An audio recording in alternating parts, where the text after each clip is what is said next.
In this video, I'm going to run you through the features and the sounds of the Fender Rumble 800 head coming right up. Hi guys, I'm Tyler and you're watching the All You Need to Know Bass Show here on my channel. If you like videos about bass gear, bass tips and tricks and just everything bass, consider hitting that subscribe button and following my channel. Today I'm looking at the Rumble 800 head by Fender. There's been a lot of talk online about this head and people on Facebook groups and comments on my unboxing video saying they really wanted to hear what this sounded like. So I thought I'd put together one long video with all the bits and pieces you're going to get with the head. Then we're going to take a look at the features of the head and run through all of the controls and show you what those do. And then I'm going to finish off the video with a comparison of different sounds. Just to give you an idea of how this head sounds in different settings. The Fender Rumble series have been around for a long time, and this is the most recent release from the range, and it's definitely the heftiest in terms of the power output as well. So as the name suggests, it's an 800 watt head. You have the option of running it in 4 ohms, 8 ohms, and even down to 2 ohms. So it's going to put out a lot of power. Let's run through the features on the front panel, and I'll just talk to you about it in general. I've been using this on gigs a lot, and I've got to say I'm really impressed. So I'm going to give you a bit of insight of how it performs on gigs and stuff like that as well. Looking at the front panel, we have the input jack, and you have the gain stage right here. You have these 3 buttons, which I think are really important to how this head works, and one of the reasons why I really like this head. You have the bright switch here, which adds a boost up right at the very top end. You have a contour switch here, which scoops out your mids for a really straightforward slap tone. And then you have this vintage button here, which pushes through the low mids and is kind of, to be honest, an Ampeg SVT emulation type sound. Those 3 EQ controls on their own can give you a ton of shaping, and is one of the reasons that I really like this head. If you want a certain sound and you want to get it quickly on a gig, you press the button and it does it. It's a really great feature, and I'll show you that later on in the video. Next you have this drive knob here. I really like the drive on this head, to be honest. I like Fender's idea of bass overdrive. This switch here turns the overdrive on and off, and then you have the level for that drive section. Then 4-band EQ, bass, low mid, high mid, treble, and then the master volume at the end, and the classic Fender dual style light to show that it's on. On the rear of the unit, we'll go from the same thing. Power input here, on and off switch. The speaker on jacks are combi jacks, so you can put in a proper speaker on cable, or you can just plug in a jack straight into the center of them. And then this has the 4 and 8 ohm switched, and then down to the bottom to a 2 ohm. It will run 400 watts at 8 ohms, and it will be 800 watts at 4 ohms and 2 ohms. Here we have the XLR out. You have a pre and post DI option, so before the EQ, so that the XLR is just your clean signal straight back out of the amp, or post, which means that it takes on all the EQ that you do to the amp, and then the ground lift button if you've got any hum. A foot switch in, an auxiliary in if you've got a drum machine, or your iPhone, or your whatever you want to listen to your music through, and then a headphone out as well. Those are both 3.5mm jacks, and then an effects loop send and return on the very end of the unit. The unit itself isn't the smallest or the lightest, but it's not the heaviest nor the biggest. Kind of sits right in the middle. It's a lot wider than a lot of Class D heads, but then it's also not quite as deep. The fact that the unit isn't very deep, I think, allows it to fit into more gig bags than you would think it would. So it fits into a mono M80 gig bag quite happily, but perhaps you won't need to do that because Fender actually provides a gig bag with the head, and I'll just run you through that now. So with the head, you're getting a gig bag. So this little bag here, it's got a zipper pocket on the back, just a small one. That would be appropriate for, say, a cable or 2. And then everything else in this bag also came with the unit, and I was really shocked by this. You can see that in the unboxing video. But it came with a speaker on cable, which I'm just not used to happening. I've had really expensive heads and none of them have ever come with a speaker on cable. And it's got Neutrik jacks as well, so proper speaker on cable. Comes with an IEC cable, your power cable, and then it also comes with a foot switch for the drive section, so you can plug that into the drive section and make it foot switchable, which is ideal on the gig because realistically pressing that drive button in and out isn't going to work on a gig. I was really impressed with that. I think it's better than I've ever seen with any other head, and especially when this head comes in significantly lower in terms of price than the competition. If you're looking at other 800 watt Class D heads, you're into around the £1,000 mark. So to be just over half that, I think is really impressive. Let me know in the comments what your thoughts are on the features of this bass head. Do you think it's missing something, or do you think that Fender have got it pretty much spot on? So now we're going to take a look at the EQ section, the drive section. I've set up a loop in a looper, and I'm just going to run you through all the controls so you can see the full range of those. Then after that I'm going to do some playing, and you can hear head to head how different settings sound on this amp with different styles of play. So let's go ahead with this. Currently the amp is set flat, and we'll start there. With all of the switches are out, the gain's about 50%. We'll start with the bass control.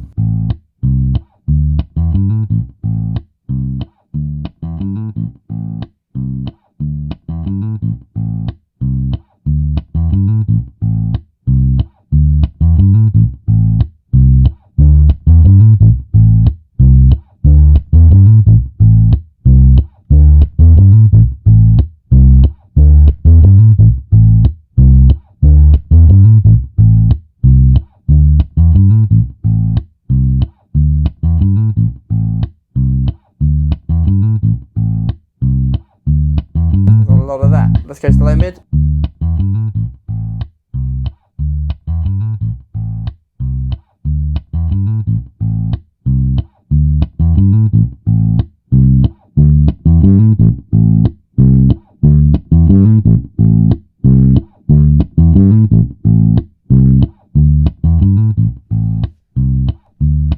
Now the high mid.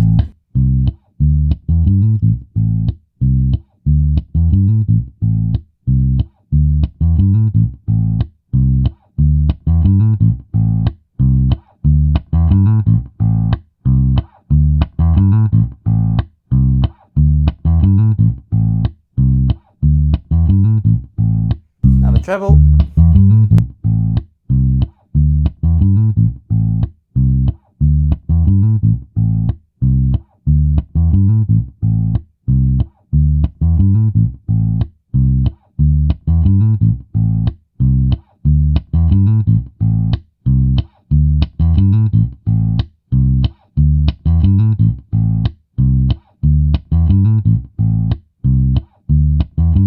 So it's quite obvious from that the range of the EQ controls is really broad, particularly that bass EQ has got a ton of low end in there.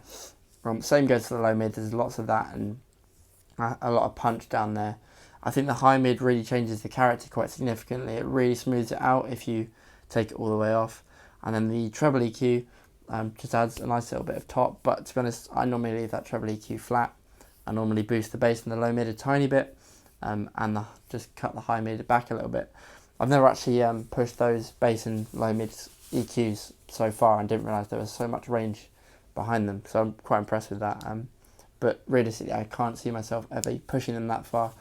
I think they're perfectly powerful enough with just some little tweaks. Next we'll take a look at the buttons. I really like the buttons on this, and I think they're the most important part of the amp for me. So this is the Bright EQ engaged.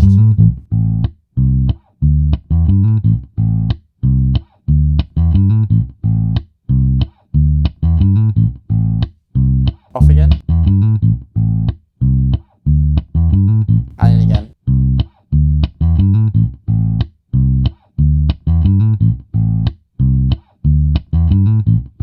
So that's really just adding a crispness overall to the sound. Then we'll go to the contour button. And contour in.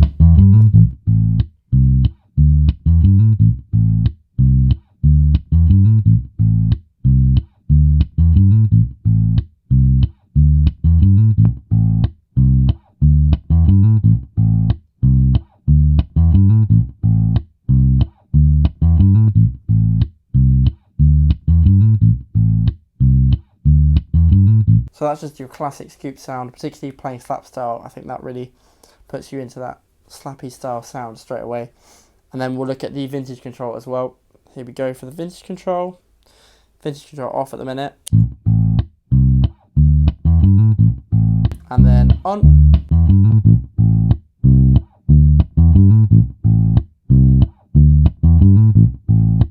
And off again.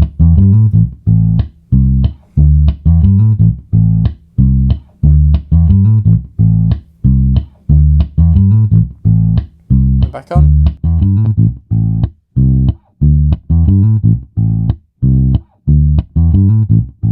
With the vintage control there, I feel like it's taking off a lot of the top end. It mutes it quite a bit, and it also takes a bit of that really fat bottom out of it. I think the Fender stuff has quite a lot of fat bottom that I really like, and I think it takes some of that away and pushes it more through that mid-range. Lastly, just going to run you through the drive control. So drive control off, then on but the drive down, just adds a little bit of fur.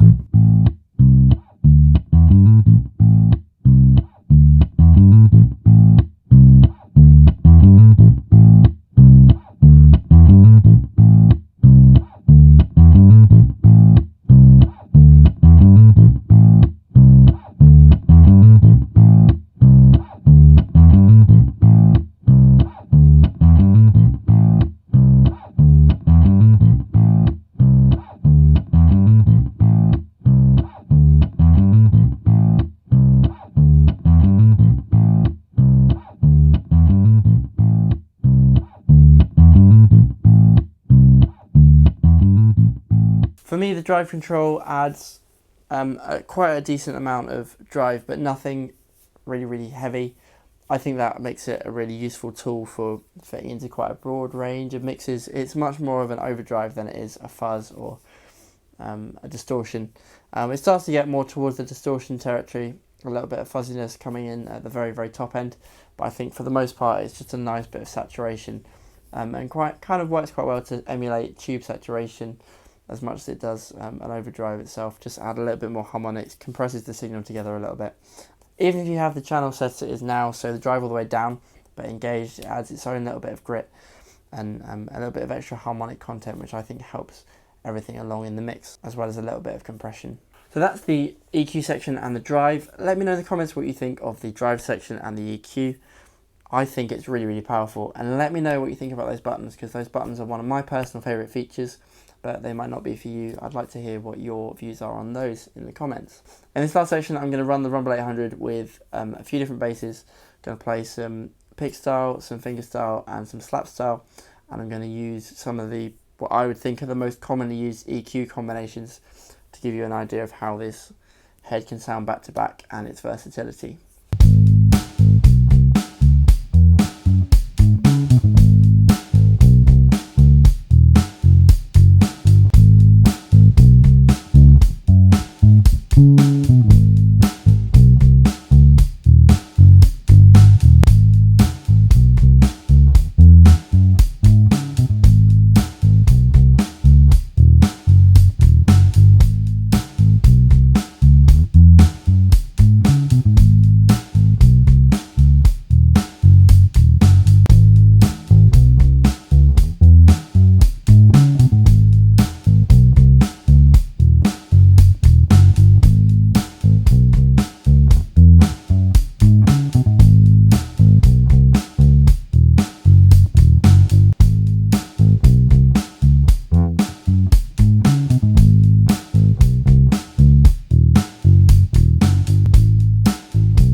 hopefully that's given you an idea of how this amp sounds and the features of it. I think it's a really great amp, and I think it's super versatile. I think the buttons on the front for the EQ are really, if you want a simple rig that you can quickly get a lot of different sounds out of, I think it makes it a really easy choice. I think quite a lot of the EQ options you have with the 4-band, you can get to a lot of those sounds just straight away. It's quite easy to replicate those sounds that you get from those 3 buttons with the EQ, but for me, I'd rather just press a button and be pretty much there, and then just tweak with the EQ rather than dial the whole EQ into that sound. I think it's very simple to use and very intuitive. I think it's got a ton of bottom end, and I think it's got a really nice usable EQ that sounds like I want to sound a lot of the time. I think the drive, although it doesn't have a blend knob, really is just enough drive to allow you to still cut through, and with the level set it so it sits right. I think if it had any more drive, it would really need to have a blend function, but the amount of drive it provides allows you to still sit in a mix without losing your bottom end too much. The one thing I can't really quantify to you guys through the video, but I've definitely experienced, is the amount of headroom this has. When it comes to Class D, in my opinion, the only way you're going to get anywhere near to the response of a tube amp is by having a ton of power behind it, and the fact that this has got 800 watts behind it really allows it to produce those low frequencies with ease, even through this small bareface cab. In all honesty, I think this bareface with the Fender is the best sound I've had in absolutely ages, and I'm hearing myself much more clearly on gigs, despite the fact that I'm using a tiny cab and it's on the floor. It's really, the only thing that's changed is the head, so the head has really brought a lot to the party. The thing that tells the story for me is that I was comparing this head to the Aguilar Tonehammer 700 dark glass stuff. I compared it to the little Marcus Mark bass stuff, and I compared it to the top end Class D GK Fusion. This amp won over despite the fact that it was a good £300 or £400 cheaper, and that says a lot to me. I was trying to make the other amps sound like this amp, and if you're doing that, you probably should just go with the amp that sounds like you want to sound. If you want an amp that's versatile, pretty clean and clear, but with a good helping of bottom end and articulate treble that isn't too gritty, I think this is potentially the amp for you. So go check them out. They're really not very expensive for what you're getting, and you comes with all those goodies as well, which I was really impressed with. So thank you for watching this video. Let me know what your thoughts are on the Rumble 800 in the comments below. Don't forget to hit that like button if you've enjoyed this video, because that helps it get out to more people and helps more people out with their buying choices and looking at pieces of gear like this. I do lots of these kind of videos, really thorough tone demos and feature demos, so if you like this kind of video, hit the subscribe button, hit that notifications bell, and you'll see my videos as soon as they come out. Other than that, thank you so much for watching, have a great day, and I'll see you around soon.